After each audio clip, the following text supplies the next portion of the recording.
solid parts. Magluluto tayo ng adobong atay ng manok. Yan, kung talagang solid kayo na followers ko, nakakapagluto ako kapag wala sila dito. Nag-out of town sila. Dito din sa Jordan, pero Aqaba siya kung tawagin. Magbe-beach sila 2 days. So, 2 days tayong makakapagluto, ako pala. So, ayan, mag-start na ako. Nilagay ko na yung mantika. Ang lakas, parang lakas ata na apoy. Oo nga, sabi ko nga. Kasi parang umuusok na siya. So, lalagay na muna natin yung bawang. Ayan siya.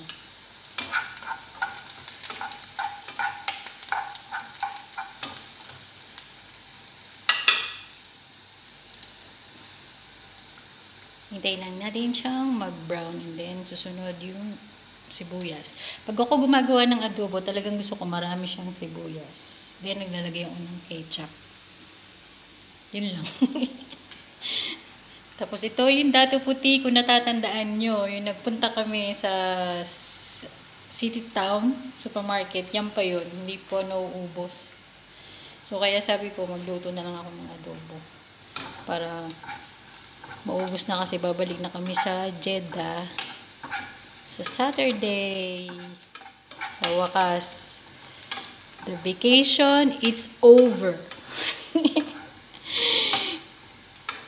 May day off na. Dito kasi walang day off. Wala akong day off. So yan na, brown na. Lalagyan natin yung sibuyas. At ayokong marami ding mantika. Konti lang nilalagay ko.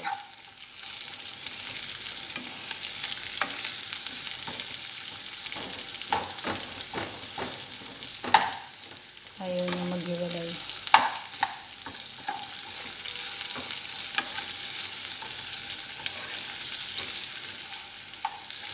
So, hintayin natin yung maging sauce ng konti. Lalagyan ko pa na ng itlog. Nagluto ko ng 4 na itlog. Pag okay na siya, ilalagay ko siya sa loob. Para yung aroma ng nilagang itlog, diba, pumunta dun sa adobo natin. Kasi yan, nagsaing na rin ako. Hanggang bukas na to. Para isang lutuan na lang.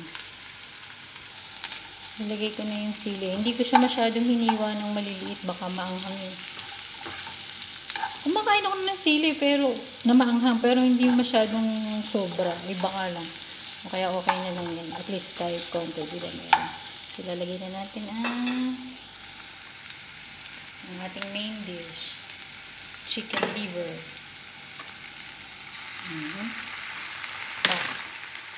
Diba?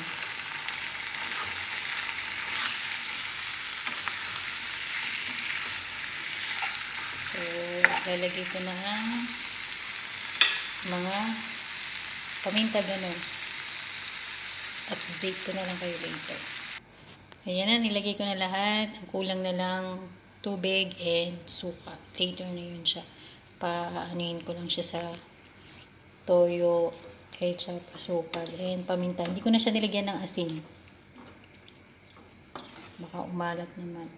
So, kukulo lang natin siya. Siguro mga 3 minutes. So, update ko na lang kayo later. Nilagay ko na yung suka. So, lagay na natin yung egg. Yan.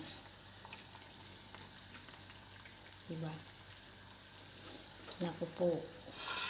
At galing akong tindahan. Bumili ako ng Coke. Para panalo ang lunch at dinner. Sabay na. Alas 7 na ata dito eh.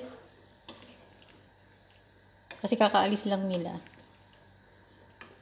Kaya ngayon lang ako makakapagluto. Yan. So, wag magtaka kasi maraming tubig. Mamaya, wala na yan. Ano yung tawag doon? Pakakatihin ba? Kate? Ewan ko. Basta yun. So, natikman ko na siya. Very good. So, paiiga-igahin lang natin yung kanyang sabaw. Tapos, ready na ang aking lunch plus dinner. So, update ko na lang kayo later. Yan na, finish na. Tara, kain tayo! Oh my God. So, kain tayo mga kasolid. Bye. Thank you for watching.